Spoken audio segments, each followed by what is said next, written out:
We connect after the break. Hey, Bob Ray. Oh, Charlie, but why you vex like that? Charlie, I vex rough. I bought a car with insurance for my friend Jay. You know he's relocating abroad, right?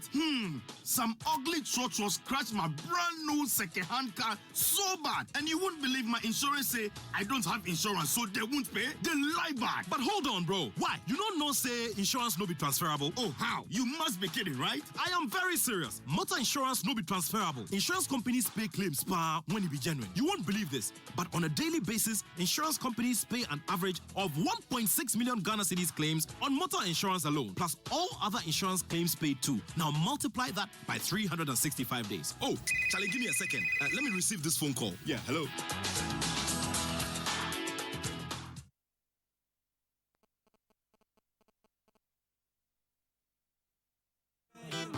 So everyone says I'm a Kosia filler, but it's not like I'm nosy or go out to find out the latest filler. It's just that I get 50 megabytes of data free after paying for only the first minute of every call. And so I just keep discovering stuff minute after minute. That's how come I was minding my business, scrolling through my timeline, and I found out Coco has a new baby. Oh, and last week, I learned Ken won the lottery. You see, Ken is my brother's friend. So hello, look who's about to roll with the rich and famous.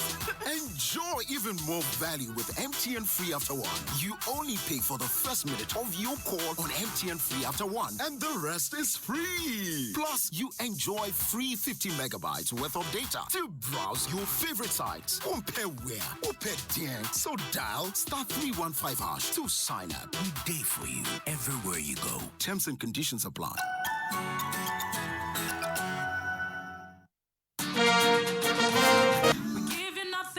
Best, we stay above the rest. More quality, more affordability. Kingdom Books and Stationery.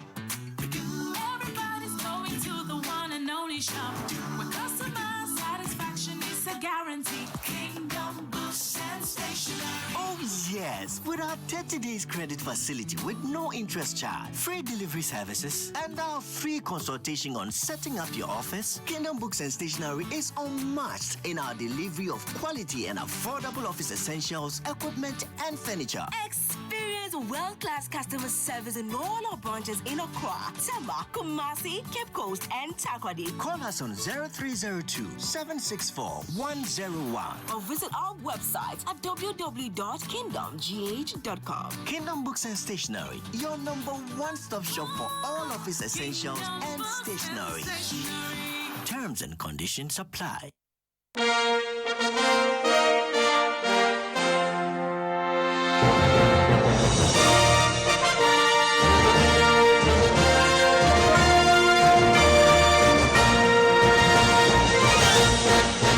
Thank you very much, Mr. Evans Manson.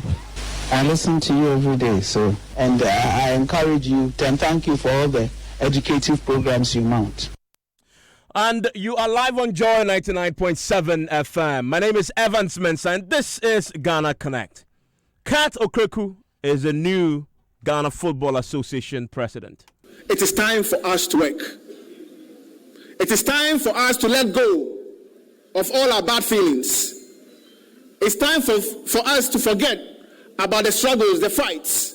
It's time to look into the future with hope, to build a new Ghana Football Association that will be amazing, to build big products so that everybody, whether you're a direct consumer of the sport, you are a corporate Ghana, or you are the international community, to be proud of. It is that time that I will say to all of us, let's stay together.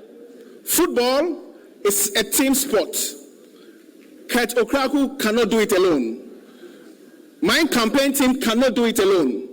It is time for us to ignite passion and to create wealth for everybody. Ignite passion.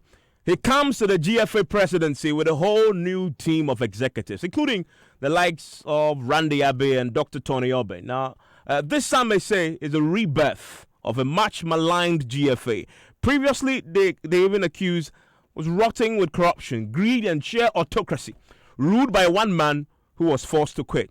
So tonight, we ask the central question, now that we know the face of the new GFA, has your confidence in Ghana football been restored?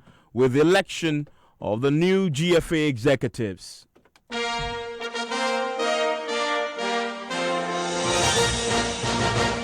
Tonight, I want to hear from you wherever you are on that question. Get connecting right now.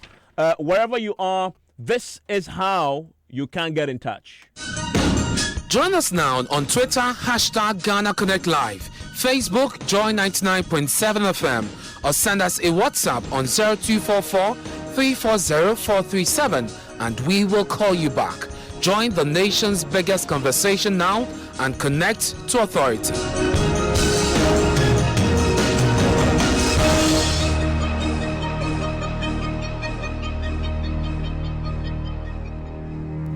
And connecting in the studio is Sedu Adamu, is the editor of 42gh.com. Hello, Sedu. Yes, hello, Ivan. Thanks for connecting. Were you at the grounds? Yes. No, everybody was there. Yeah, if you're a football person, you'll be there. Sunny Dara is the former spokesperson of the GFA. He was on PM Express, and I brought a big stone for him. Sunny, the stone was too big. I couldn't carry it into the studio. You predicted correctly that Keck was going to win. You were so confident that he was going to win. I don't know what was it that gave you that confidence. Because football elections are not like the general elections here you have in Ghana. It's just a group. When you do your analysis, well, you speak to people who know, people who cast the votes, your onions, you can make a cast iron prediction. And most of the predictions I made, even from the ESCO right down to the FA president itself, I think I was right. Okay, so we'll come to whether this really will change anything with Ghana football. Is this the change we needed? Very shortly. William Graham is sports journalist with GFA. He's also connected in the studio.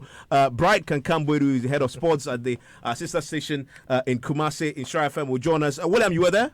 Yeah, I was there. Okay, fantastic. Listen, wherever you are tonight, I want to make this about you because football, the football people, they'll say what they have to say, but it's about us. Remember that.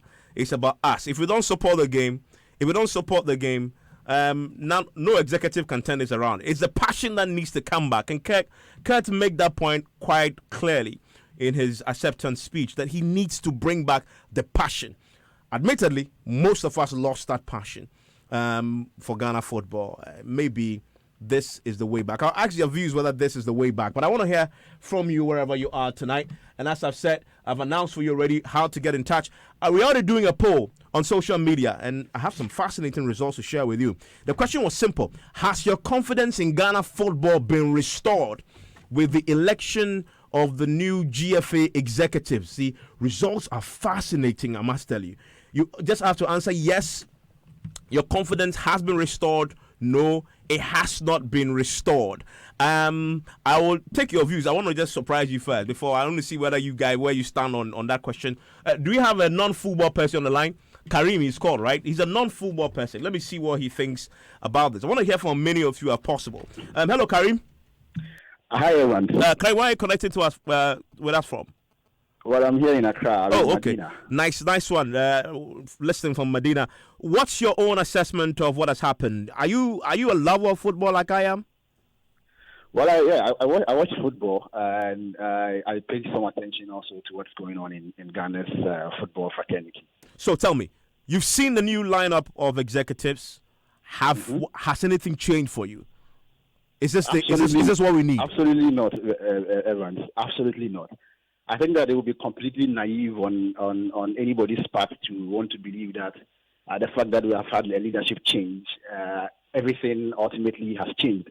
I think that there's a lot in Ghana's football that we need to look at. And for me, I think it goes beyond believing that now you can walk to MTN's office and go seek sponsorship, and so everything is going to be all rousing. I think it's more ideological, and that is where, to a very large extent, we are failing. Because ultimately, if this league that we are going to have, if this entire football fraternity that we're going to have, it's still going to be a situation where the economic systems don't support people who want to play football. After 6 months, you're going to have to go again if a contract comes from Antigua and Bermuda or some Trinidad and Tobago. Places where we know very well that when it comes to football, when it comes to talent, they come nowhere close to Ghana. And so, for me, I think that if we can recognize that post-colonial independence, how Dr. Kwame Nkrumah, for instance, built the Republican team, used that to galvanize support for Ghanaians and all of that. Evans, we were told of a story of Reverend Osei Kofi, who had some good money from Stoke City back then in the 60s, but refused to go. But that was because football was rewarding, maybe not financially, but maybe socio-politically, among other things. Because it was seen as patriotic. The passion was there. It was raw. Some say all the things we've lost over the years.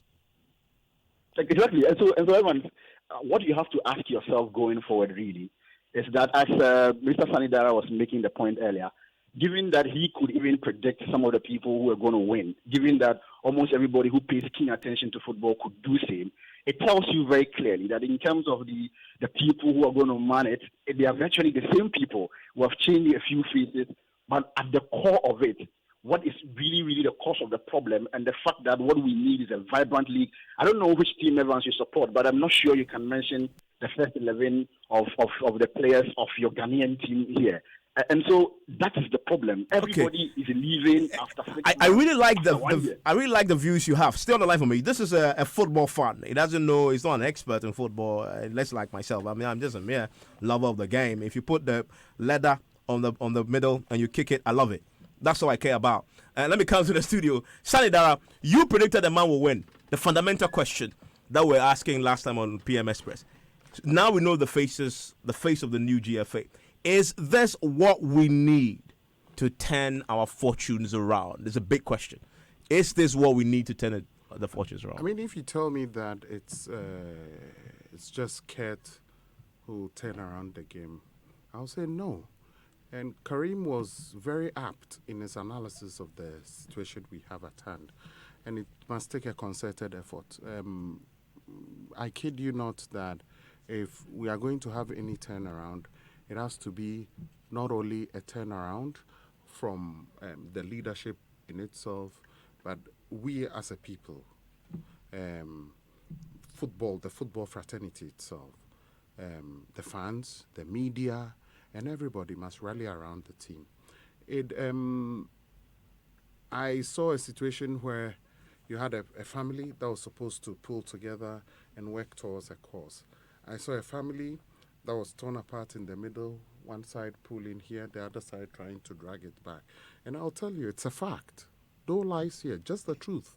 It's the fact that you would have, previously in 2006, 2010, when we were playing at the World Cup, I bet you there was no Ghanaian anywhere in the world who would say, no, we don't want our country to win. But subsequently, we saw, because of reactions within, we saw some people pulling in the right direction. The Black Stars could be playing. You would hear, Pastor could call you, Obia Bahase, Yanya Bibintia team, no? And Intia or some years say, Malam could call you. You're kidding me. Oh, yes. I was at the Nima roundabout. I met one of the Malams who is known to do football. He told me of what somebody tried to do when we were playing in one of the qualifiers in Kumasi.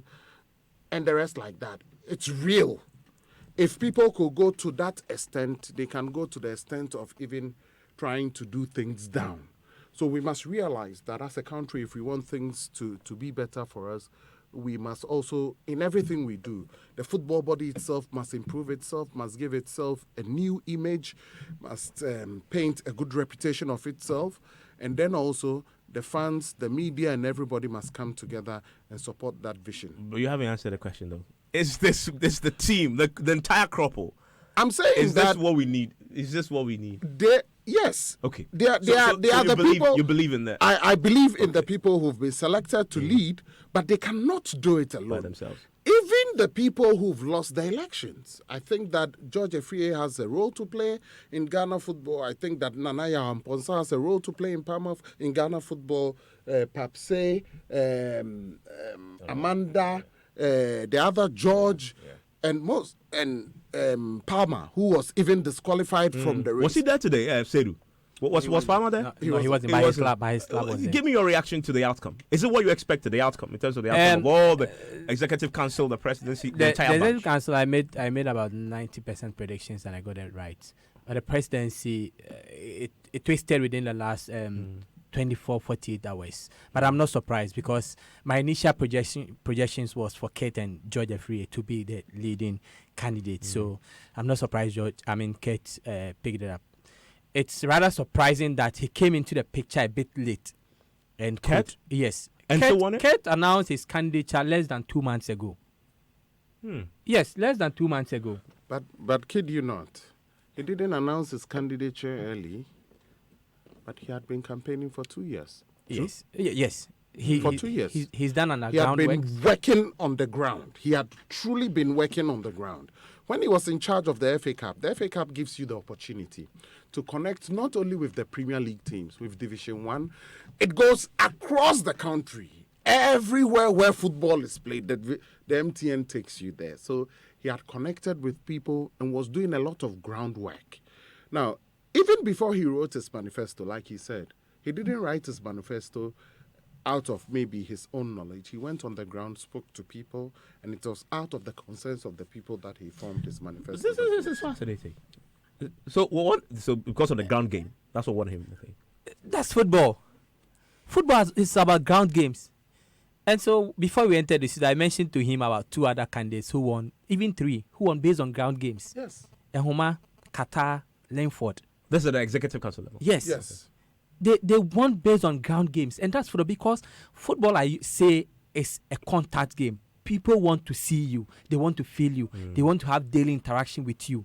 So it is the person they call their president. That's why Qatar won so easily. They don't want someone they will hear on the radio. Okay. They want someone who can feel their pains. They want someone who can agree that yes, these are the problems. For instance, Kurt is the guy. Kurt is the guy, George is the guy. But like he mentioned, the FA Cup is a unique competition. And he was there are grounds. There are teams that are not expected or supposed to even play in their home grounds. For instance, Nia Salamina.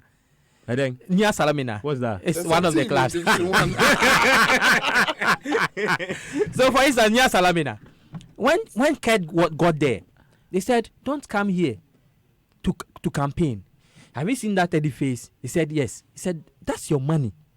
You help us transfer a player, and we build that edifice. So you need not come here to campaign." This is what we talk about grounds. Okay, let me ask you the big question then. So we now know the new face. Yes. Is this what we need to transform Ghana football, to bring the passion, the love, the confidence back? Yes, I think per the names and the faces, Ghanaians wanted to see new faces. And fortunately for us, we have about 70% new faces. Okay. Of the 11 elected, only 4 have been old faces. And it's even... When you say old faces, people who are part of the previous administration. Yes. So we have... But isn't Kurt part... Wasn't Kurt Yes, part yes. of So that's what I'm saying 4. Okay. Kurt, who was part of the last administration, he's a one-time executive committee member. We have Randy Abbey, who is a 2-time executive committee member from the first 2005, 2011, 2015. Then you have Kingsley Osebunsu, who was in the first executive committee. And in fact, Ghanaians attribute the first executive committee to be the best administration Ghana has ever had. Is it those who took us to the 2006? To the 2 World Cups. Okay. Including the first one. Including the first one and the second one. Okay. The team that won the 2009 20 World Cup.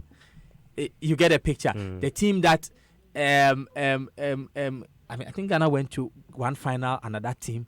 So clearly, if you have those members from that team back, George Amuakun was part of that team. He's also back. So 4 out of the 11. And for the rest of the 6, Tony Obin comes into the picture. When you mention Tony Obin, yeah. Okay. So they also this current group, they have your confidence. They have my confidence, especially when I know it's a blend of academia, administration or administrators, and grassroots persons. So grassroots, I'm looking at Madam Abibata, who's been with football all her life. She's the brain behind the national. In fact, she's the brain behind women football in Ghana. Okay. She introduced the name of the national women's team. Okay. And so if she is part of the executive committee... She's the only woman on the list? Yes, on the list of the executive committee. Christ. You also have Samuel Nimado, who's done grassroots football all his life. So these are grassroots people. Then we have administration. George Amuakun has done football administration all his life.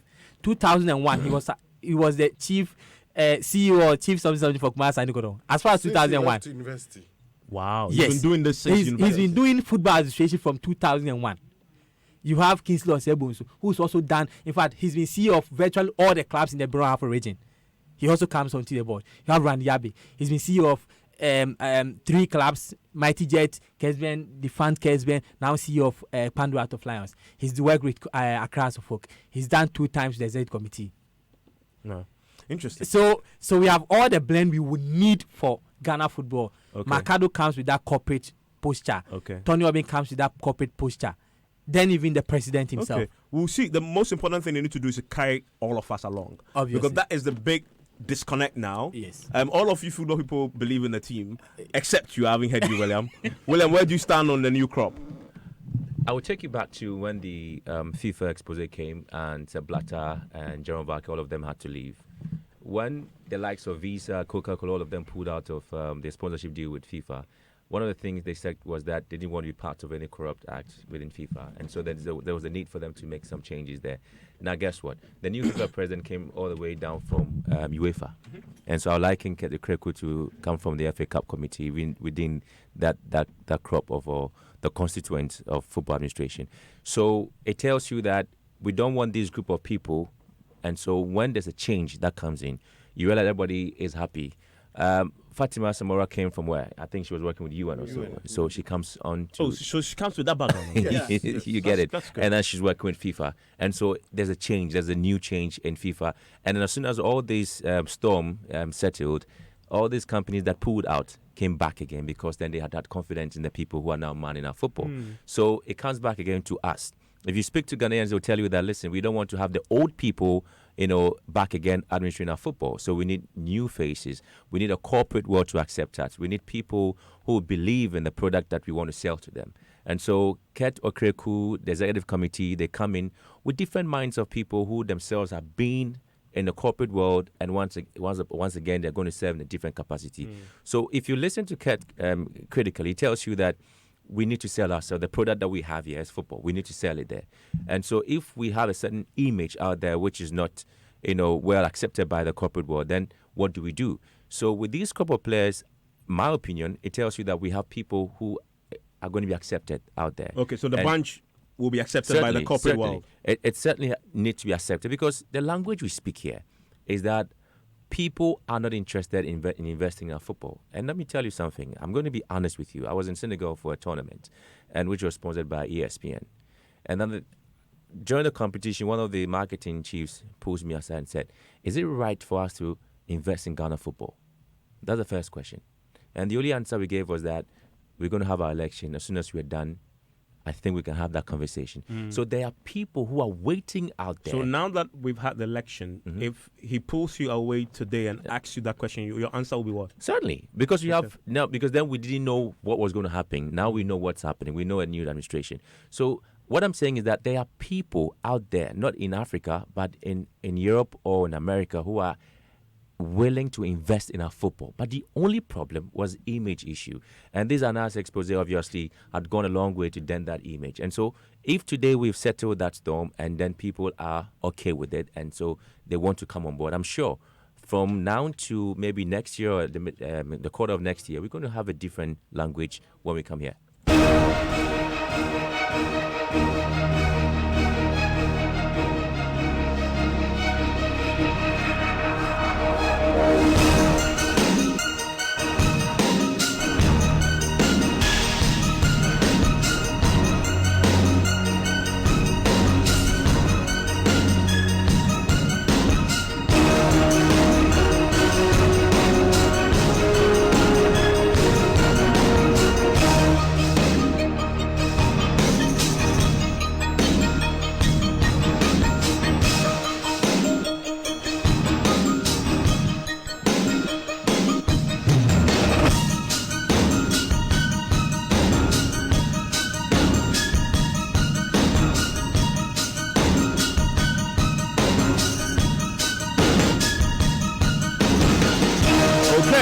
The moment of truth. Let's see what the public say about the current crop of leadership we've just had in the last few hours.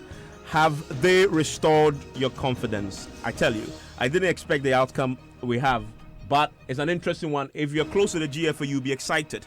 Close to 1,000 people cast your ballots, And this is just in the last 1 hour or so. Yeah. The question was what? So we asked the question, has your confidence in Ghana football been restored with the election of the GFA executives? You have to choose yes, that's A, and then B, no. Okay, so simple. Yes, it has been restored. No, it hasn't been restored. Yes, Evans. Yes. How many, what percentage of people said yes, their confidence have been restored with the new election? 51%, Evans. 51%. 51% of the people say yes, their confidence has been restored, and we have 49 saying no. Okay, so that's very close. Close, but quite at close. least the simple majority say confidence restored. How many people have voted so far? We have about just a little over 1,000 people voting. Okay. I'll get you the figures shortly. Okay. But a lot of them have been speaking. This one says, I know people vote blindly, but this one is a yes, yes, yes for me. This one also says, they haven't started working, but the team looks good. And then from Teshi, this one says, no, it has not been restored. Only time will tell. That's Tete from That's true, Teshi. time will tell. But at least at this moment, majority say that they feel the confidence has been restored. Has been Which is a good restored. thing. Yeah. Go on. This one says, let me get this for you. It says, my confidence has been built, but I think that we'll need some more time to see if we can do this. Evans, you have some messages as well. Yeah, and also, I mean, if you look at the poll that we did, many of you in the overall majority believe it has happened. This one, Ekua Kuma says simply yes.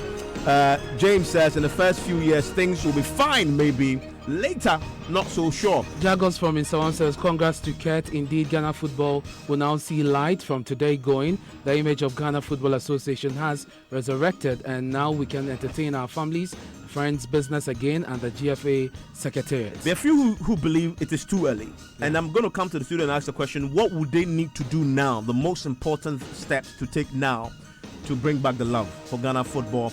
Edward says, until we see massive improvement, I'm still not okay. Afum says, old wine in new bottles. Mr. Francis says, at least Nyantechi is no more there. And so that's what is giving him the confidence that things will be fresh. I want to connect with a few of you later on, but Sonny, are you surprised by this? Let me see. What? This is 1,000 people voted, and 51% believe confidence restored. They believe they have confidence now in the FA. I'm not surprised. In fact, I would say that it is even positive. It's exceeded my expectation because, the way football itself spoke about itself was how the public perceived football before the announced expose came on. So it's important that given this poll would somewhat be a confidence boost for the FA to be able to work on and then get to the level where they can pull all Ghanaians What out. are the key things? And I'm going to come out to all of you on this. What for you, the number one most important, you can tell me what else you answer that they need to do now to bring back the love? I think first of all, you must unite the family. We don't have to hide the fact that the campaign has been bruising. When you have one family pulling apart, it will be very difficult for you to be able to pull in any positive direction. So to be prudent for anybody who's in charge now to be able to pull the family together, those who lost the vote, their supporters, their campaign people, to come together, look at the policies of the other candidates that would inure to the benefit of Ghana football and adopt it. It's no shame to say that we were in a race, Evans, but you had a better campaign message than me. Let me adopt some of your campaign messages and it will be good. I think secondly, we need some education. Education and also some integrity building seminars to attend. For who? For the executives? Not only for the executives. For the executives, for the staff at the federation, even for the clubs, the players, everybody must undergo some sort of training to be able to appreciate what it is, what damages the brand of Ghana football. Imagine if a club official comes on the radio and says that, our league is bad, our league is this. What do you want the public to say about you? So it's prudent that the football family comes together to realize that what you would say about yourself is what the public will perceive you. So it's important that we purge ourselves of these traits or characters that we've adopted for many years now. And then I think that if we want to regenerate the love that the general populace have for football, first it must start with the Black Stars. I say the Black Stars because... That's a big one. Yes, because it's only the Black Stars that rallies around the country, that rallies people around. So it is important that our senior national team and all the national teams get back on track. We select the right and deserving players to go into the national teams, and that should have a trickle-down effect on the results they have on the pitch. If the results start coming, we go back to the World Cup again, perhaps we are able to win the African Cup of Nations again, win a few trophies again, I think that it will change some perception. But there's also a lot of work to be done on the leagues. And the dynamics of the leagues have changed. People will talk with nostalgia about, what the leagues were in the 90s and the rest like that. Football has changed. If you look at our top flight league, for instance, maybe majority of the teams in the league today are owned by individuals, as compared to the past where most of the teams were owned by communities. So today, I'm not denigrating any team, but just to cite an example, if Liberty Professionals, for instance, is playing King Faisal, how many supporters do these teams have? So you see an empty stadium. But if Hearts of Oak, for instance, is playing Oko United, even as Oko United is in Division 1, there would be a packed crowd, let's say at Nkoko, where they will play. Because these are community-based teams. Okay. And I also think that government must also start to support football. Aren't they doing that already? No. Government doesn't support football apart from the national teams. I think that there must be policies to protect the industry. It's an industry. It's no child's play. There are more than 20,000 people employed in the industry, directly, indirectly, close to about 100,000 people. And if we are able to protect other, baby industries in the country, give them tax breaks and the rest like that, I think football deserves same. Let me bring you in there. So they have your vote of confidence, but what would they have to do really? Their work starts now. Yeah. What are the things they need to do to change the way it's been? Well, for me, the first issue, I guess they should even start now.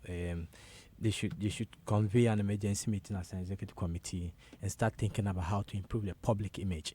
If we are to even go by your survey, clearly shows that Ghanaians are not in sync with the team as has been reconstituted. One of the text messages you read was that an old wine put in a new bottle. Yeah. So clearly means that... But there's an opportunity there. Because 51% believe their confidence is restored. That's something you can build on. Exactly. So that's what I'm saying. As agent, they should start looking at how to build the public image. They should, for me, I will go back to mentioning someone like Tony Oben. He's been involved with corporate public programs from his previous institutions. I would prefer that they use him for now as the face of the FA. Okay. Because building public confidence is the first priority. It should be the first priority of the FA. Other staffs can continue. And for me, the other staffs were not much of a problem. For instance, with the Black Stars, the performance of the Black Stars has not sunk to the level to which we complain of. It's just because people have lost interest in the national team. That's true. Then secondly, Sunny spoke about it, the relationship with government. I mentioned that if you go into the books, the FA has no issue with the government. But when it comes to public, it seems as though the FA were at loggerheads with the government. So they need to also improve upon their relationship with government, which is also key. For me, any other thing can follow. The leagues, the national teams, the other competition, women football, juvenile football, they will come by itself. They will grow by itself. Once people begin to have interest in the game, the other stuff will follow. Now, he mentioned about protection. I would say regulation. For instance, we crave that Ghanaian players are not paid well. But if you are in a country where the Ghanaian players who play locally, if you are in a country where the minimum wage is below 400, if a club pays a player 400. You can't complain. For me, there should be regulations. There should be acts passed by Parliament in consultation with the FA that if you intend running football, this should be the minimum wage. If you intend running football, these are him. He failed to mention one of the problems facing the association and its competitions, external competitions, and he's made that proposal several times that international competitions or international leagues should not be shown or should not be seen competing with our leagues. Hey, wait, what are you suggesting? Yes. No. Say that again. Repeat your I'm point. saying that international leagues should not be seen competing with our leagues. How? How? Because if you go to the UK, there's no free. Sunny will be better placed. Wait. I want the guy to finish his point. Because you go to the UK. In fact, I own the idea. He owned the idea. But he went to school in London. I did. He owns the idea. But when I'm you were in into London, it. Yes. just speak the truth, Evans. When you were in London, there was a free-to-air TV. True. Did you see any English Premier League match on it? No. That's the point. They are protecting their league. The reason why they do that in the UK, they don't grant rights for people. Because, you make a very good point. It's far more difficult to watch EPL in England. England than here. The reason being that they want to protect the league. They want people to go to the stadium. If you don't go to the stadium, you must pay. Subscribe to Sky.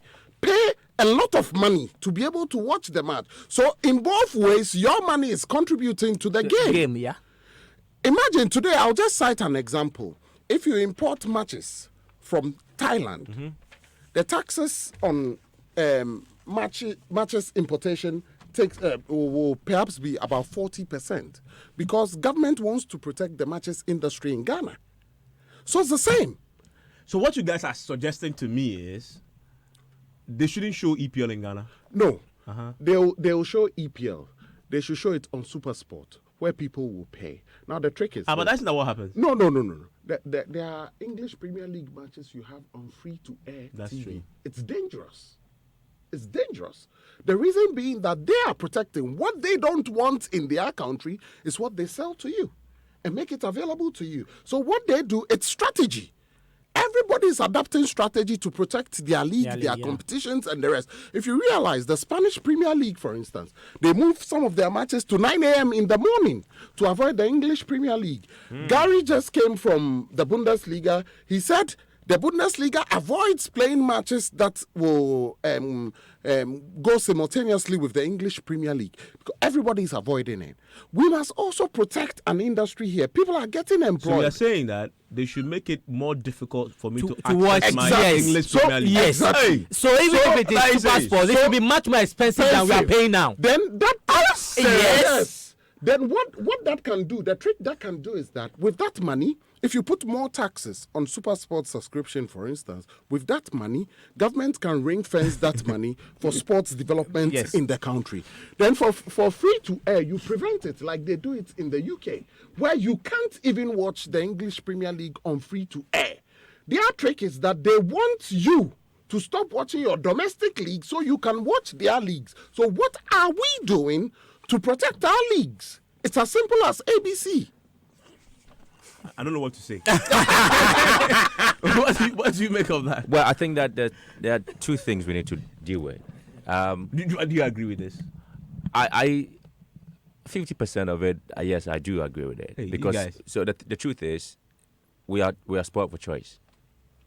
So you decide what you want to have. It's just like when you're home, you decide what food you want to eat. If you want to go eat the papaya, the shawarma, it's up to you. You can spend how much money you want to spend, while some people can go for their kinky and whatever. But you see, Evans, the truth here is, and I've said this several times, why would I want to go to the Accra Sports Stadium or anywhere to go and watch a game?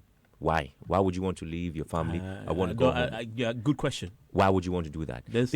Because you see, and Sonny said something, and I've said this to most of the clubs chairman that I've met. I said that corporate social responsibility policies must be, enforced.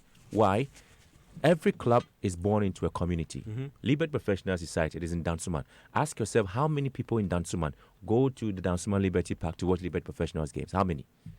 Back in the day, it used to happen, actually. Yes. In Dafa Park, Sahara Park, we talk about. People used to go in the past, but now no more. I don't know what happened. The reason being that when people from, since the 1990s, when Ghanaian players started moving abroad, there was this new industry that was created where people felt that they can form teams and sell players and make money. Previously, the teams in Ghana were formed because they were societal teams. Yeah. Okay. So let's say if Evans forms a team, he will give it to the chief of the town to be the patron of the club. Then the chief or the king will select people to run the team. So it becomes a community team. So the community are attached to it. But in these days, when people form teams, they own the teams and no efforts are put in place to attract the community. So you'll find a situation, there's a team, it is running with players and everything, but maybe the owner's wife and kids are the only ones who go to support the team. So if you have too many of those teams in the top flight league, what happens? No supporters. So we have a problem, and I've said this several times, that if the two clubs, Kotoko and Hearts, they hold the bargaining power when it comes to negotiations regarding even the right money that must be shared amongst all the top clubs.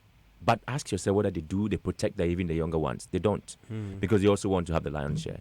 But then, if we're going to have our football back, I am saying that there must be a fundamental question that the clubs must ask themselves, and then the fans must answer, that why am I coming to watch your game? What do I get in return? Am I going to sit and watch the football win and go away, and then what happens? People must begin to be rewarded coming to watch a game. And what is that? Evans, if you are in Accra and you run a promo or perhaps an advert and says that somebody is suffering from a tumor, needs surgery, is it difficult for Hearts of Oak to say that, I come and give you 1,000 cedis for that? What you have done is that contribution would make people know that the club cares about the people around. You make an important point. The Premier League in the UK have a whole foundation. There's a Premier League foundation. Thank you. That does all this work, not only in England, across even the the clubs. The clubs. So even if it's 2% of your gate proceeds, you put it down and say that I will take this money and take care of the community. United has the Manchester United Foundation. Yes. Almost all the clubs do. So it means that, like I mentioned, the FA must take that step. Yeah. They must regularize it. No, but I have a question for all of you. I mean, especially the two of you. This thing you suggest about it looks to hate you more. It didn't make any thought. Wait. Ask this question. Which of these? Okay, Ket has Ket got what it takes to do? Because these are hard decisions, and if he dares go on this tangent, people will eat him alive. But the powers involved in getting the EPL rights here are superpowers. Yes, you know what I mean? Yes. Has any of these, and this is a big question, any of these got what it takes to take these hard, possibly unpopular decisions that are solely in the interest of Ghana football long term? Have they got what it takes to do that? So I'll give you an example. For instance, those who produce the EPL for us to watch here, their country, do they watch their national league for free? The South African Premier League, is it watched for free? No. So that's the analysis. No, but if you are not doing it in your country, why our country? No, I get you. I'm just asking. Yes. You made the suggestion. I'm just asking. You believe that the current crop of leaders, they have what it takes. I'm asking you, do they have what it takes to take the hard decisions, such as restricting access to EPL, for example? They have, but it doesn't rest solely on them.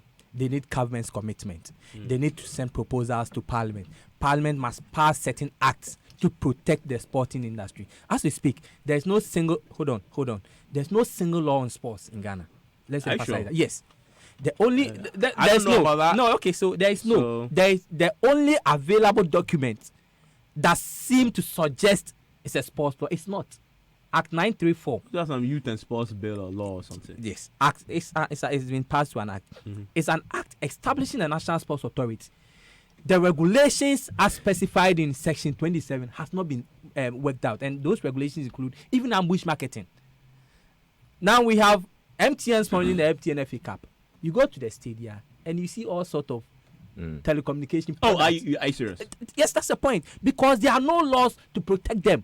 Okay. So that is one. So you need an executive body like we have elected now to put in place mechanisms, proposals, memorandum to Parliament to be passed.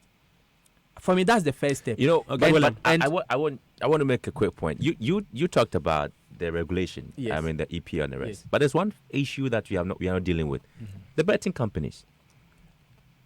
They are here. No, but it's part of the part of regulations that should be passed. If you take Act 934. No, wait. But if what we're saying is that the EPL, the foreign leagues, and the betting company go hand in hand. Yeah. Everybody is interested on a Sunday to go and bet on whatever. Even the election. Yes, some betting companies were placed odds on the election. On the election. Yes. So if there's going to be a regulation on the league games or the times of us watching the games, what happens to the betting companies as well? Now, let me come here.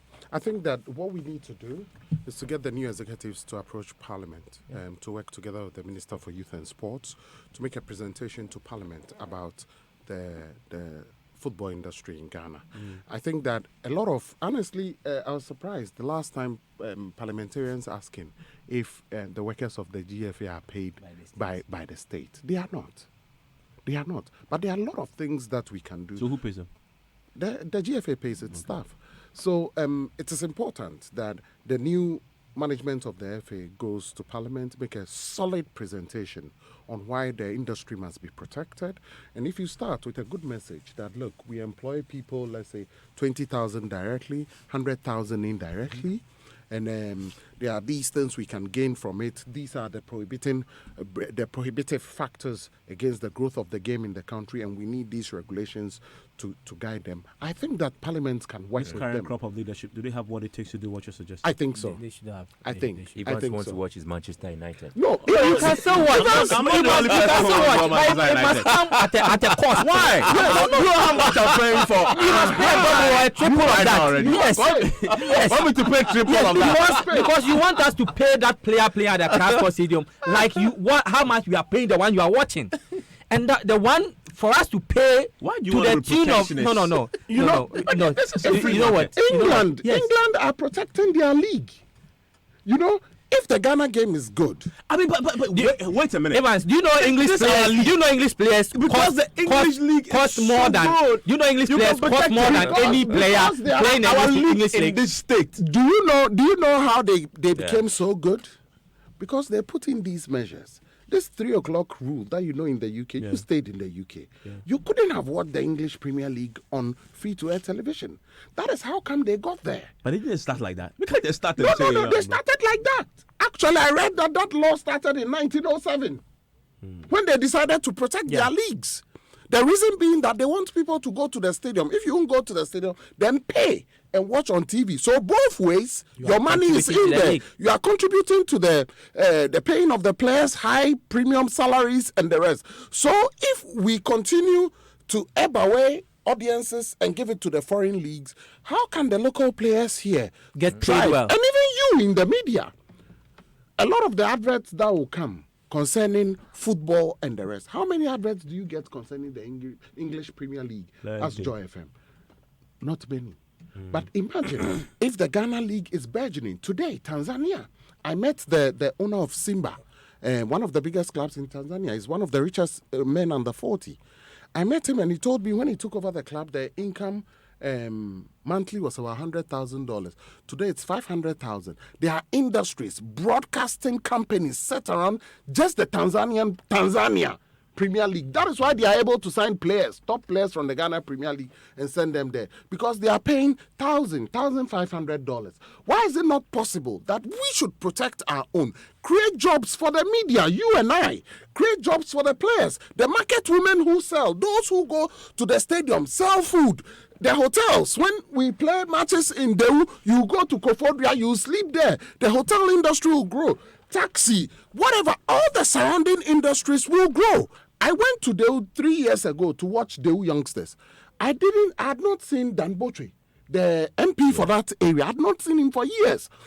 He came to the stadium to watch the match. The town was dead before Dreams FC came there. But now the town is alive because they are playing matches there. It is an industry. We should see it as a business. Let me go on to the phone lines. Ishmael. Hello, Ishmael.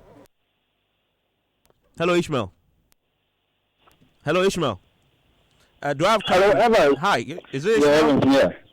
Yeah, Ishmael here. Oh, Ishmael. Ishmael is a football fan. Ishmael, where do you stand on this conversation about the new crop of leadership and what they need to do and the suggestions that are coming from my friends in the studio? I think your panelists in the studio have dealt a good job with the discussion so far. And with regards to the new leadership, I think Kett has shown in time past what he can do. We've seen him work with the MTN FA Cup. The kind of work has been able to do with that particular tournament is miles ahead of what we've seen with the Ghana Premier League itself. So, being at the helm of affairs at the FA now, it's an entirely different thing. It should be able to bring that kind of professionalism and that kind of branding we've seen with his club, Dreams FC, and the MTN FA Cup to the entire FA as a whole, and to see new structures emerge to change perception, especially public perception, especially when it comes to Ghana football here in the country. Okay, so you have faith in the new administration that it can do the things needed to get football where it used to be? I think they can. Once he's able to rally the entire team, everybody within the football fraternity around him to be able to work, I think the first thing he has to do is to be able to change public perception. For a long while now, a lot of people, when you talk about football, start with corruption, and so that has to change. And so I think that's the first thing he has to do. Looking at the work he's done with his club, Dreams FC, like I mentioned earlier on the MTN FA Cup, I think Kett is someone who will be able to do the job. Listen, let me ask you your opinion on this drastic suggestion that Sani and Seidu have pitched. Are you a lover of foreign football, say the EPL as well? You support any of the teams in England? Yeah, I do. I'm a national fan. Okay, I'm sorry for you being a national fan, but I can ask you this. Their suggestion is restrict access to the EPL and others, make it very expensive to watch it, and use that revenue and others to support the local league and push people towards the local league. Is that something that you think will work? I think it's going to be difficult to do, and as much as Sunny cites examples of some games on the local channels that are free, I think a lot of the matches people watch are paid for. People have access to DSTV. People have access. Now they are suggesting that the DSTV costs for accessing the EPL should be tripled, so it's becoming even more expensive than it is now. You know, there are Ghanaians who buy decoders from Nigeria into Ghana to be able to watch the foreign games. So people have found ways to go around the cost means. I think he also went ahead to suggest some of what the other leagues do. So if you take an example like the German example he did, they make sure their games not coincide with top-notch games in the EPL. I think that is something we can do. We can try playing some of the games even if our floodlights are going to work. We can also try playing some of the games maybe on Saturday and switch the times a bit so it doesn't clash with, say, a Chelsea-Manchester United game or a Liverpool-Man City game. If you have that kind of variety, I think you still find people going to the stadium to watch games and then also come back to enjoy their EPL games. And as time goes on, after we've been able to build the taste, that passion again within people, we can begin to probably compete with them again and then try to put up the cost like they are suggesting. But right now, as it stands, there's a very, very, very strong taste for that foreign leagues. It's going to be very, very difficult to move people all of a sudden away from those leagues onto the Ghana Premier League. No, I see where you're coming from. Hello, Karim. Karim is still with me on the line. Hello, Karim. Yeah, hello. Karim, your final thoughts on this, based on all that has happened before? Well, I'm happy that your guys finally brought this whole thing to its economics once again. But I think it's completely laughable if anybody believes that protectionism is the way that has been analyzed is the way to go. Because if you have a government or a state that has not been able to protect Coconut Textile Limited, that has not been able to protect our cocoa manufacturing since God knows when, and I think it's interesting to believe that we can do the same for football. The way we need to protect football is that it must be done through the GFA. Because mind you, and Evans, when it's Champions League time, Joy broadcasts the Champions League. Yes. There are other platforms who also broadcast the Premier League and all of that. That means that aside the clubs in Ghana, there are many other entities who are in private business enterprise who are also making money from the game that they are watching from outside the country on their own. We cannot make the economic interest of Joy FM, for instance, the subservient to the economic interest of the football teams that exist in the country. And so, if there should be any protection at all, it must come from the Ghana Football Association the GFA must make sure that the mass exodus of players, because mind you, the problem really is the consistency that is not available. Because if I'm a Kotoko fan, I love Kotoko to bits, but the point is that today I can't list 11 players who play for Kasante Kotoko, because next season I'm sure Sonny Akuba is not going to be there. Next season I'm sure Emmanuel Jemfi is not going to be there. That is where the problem is. And so the GFA can put in place mechanisms. The moment government comes in to do all of those things, we're going to enter into a different territory altogether. And I think that the record and the history. So you don't want government to get into this now. The GFA must. Okay, Karim, I'm grateful for your thought. Let me wrap up. Yes. Okay. So we talked about changes that we need, and I think that the football administrators themselves must also change their ways. Okay. Listen, I've worked with Super Sports. I've had to work with Star Times, broadcasting Ghana Premier League live on TV. We've been to centers where the football administrators themselves will come to us and tell us that anytime there's a television live coverage in our game, we don't win. Oh, yes. So they don't want that TV. These are people who themselves have had the opportunity of being elected onto the executive committee. Oh, I see. The way they speak when they see TV, even the fans themselves, that the reception they give us, oh, Yempe TV. And that's something they come to you and tell that this as for this Sunny, game, you don't believe it. It's absolutely true. It what happens. he's saying is right. You are being attacked as commentator. And I don't know, I'm about TV and winning. And these administrators. That's this currently. Do they have the business acumen? Have they demonstrated that enough? Evans, these are people who currently are serving on some committees at the FA. So it hurts. So if we want changes, the administrators themselves must also change Thank that. you. But wrap up. I agree totally with what is the business acumen there for this current crop? I think that the club owners in the leagues, both the top, all the tiers of Ghana football, must understand that football is no longer win at all cost. You must put your teams, your administrative teams in place, people who are competent to run it. You can no longer run your teams from the back of the boot of your car. Okay. Well, I will appeal to Ghanaians that after 16 months, we have a new crop of leaders. Let's give them some time. Let's support them. Let's rally behind them. Because when Ghana football gets better, we all get better. I didn't answer this question. Should they keep the coach? Which coach? Oh, there's a comment here from Peter. Peter says, my first expectation of the new GFA president is that Kwesi Appiah should go. And then my confidence in him will start. Wow. That's Peter from Tamale. Yes or no? I think no. I can't make that judgment call. But I think that one thing was missing when the normalization committee took over. You know, there are people who say, "Oh, we don't need management committees." You needed a body that will check the work of the coach and the rest like that. But now, when the coach calls his players, nobody, asks so him. The team now can do that. They have a team. Yes, they have. I mean, should they keep the coach?